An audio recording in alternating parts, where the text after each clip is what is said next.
रात्रीच्या अंधारात भरलेले खड्डे सकाळी गेले वाहून, अशी परिस्थिती कुठेतरी चाकण एमआयडीसी एरियामध्ये झालेली पाहायला मिळते।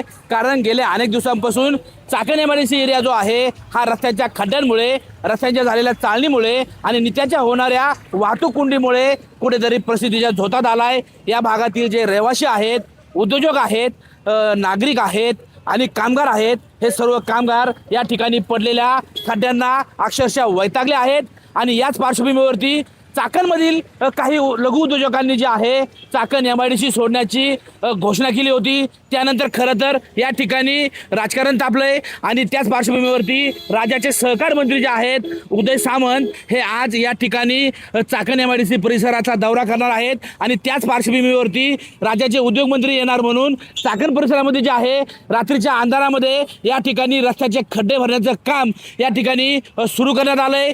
मात्र आता काल रात्री आणि आज दिवसभर जे काही खड्डे या ठिकाणी प्रशासनाने भरले होते, आता थोड्या वेळापूर्वी झालेल्या पावसामुळे ह्या खड्ड्यांमध्ये पाणी साचलंय आणि या पाण्यामुळे हे खड्डे पुन्हा एकदा वाहून गेल्याची परिस्थिती या ठिकाणी पाहायला मिळते। खरं तर गेले अनेक दिवस चाकणकर जे आहेत हे या खड्ड्यांमुळे आणि या वाहतूक कोंडीमुळे हैराण आहेत। त्यातच आतापर्यंत सुस्तावलेलं प्रशासन जे आहे ते आता उद्योगमंत्र्याच्या दौऱ्यामुळे कुठेतरी जागं झालंय आणि या जागा झालेल्या प्रशासनाने जे काही खड्डे रात्री आणि आज भरले होते ते आता झालेल्या पावसामुळे या ठिकाणी पुन्हा एकदा त्या खड्ड्यांमध्ये पाणी साचलंय आणि हे खड्डे पुन्हा एकदा उघडे पडलेत। काय सांगाल, खरं तर उद्योगमंत्री येणार होते त्या पार्श्वभूमीवरती रात्री ते खड्डे भरलेत आणि हे खड्डे आता पावसाच्या पाण्याने उघडे पडलेत।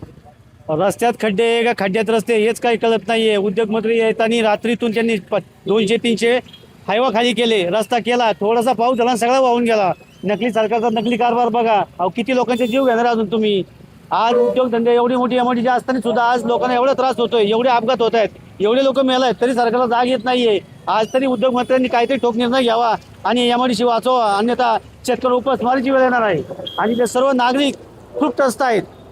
खरं तर आपण पाहिलं या ठिकाणी नागरिकांनी सुद्धा या याच्यावरती नाराजी व्यक्त केली आहे। आपण या ठिकाणी पाहू शकताय ही चाकणची परिस्थिती आहे। थोडा जरी पाऊस झाला तरी या ठिकाणी मोठ्या प्रमाणामध्ये जी आहे ही वाहतूक कोंडी होत असते। आता उद्योगमंत्र्याच्या दौऱ्याच्या पार्श्वभूमीवरती प्रशासनाने जे खड्डे बुजवले होते ते खड्डे सुद्धा आता थोड्या झालेल्या पावसामुळे या ठिकाणी वाहून गेलेत आणि याच्यावरती कुठेतरी या भागातील नागरिक असतील, उद्योजक असतील यांनी नाराजी व्यक्त केली आहे। सचिन तोडकर, न्यूज 18 मराठी, चाकण, पुणे।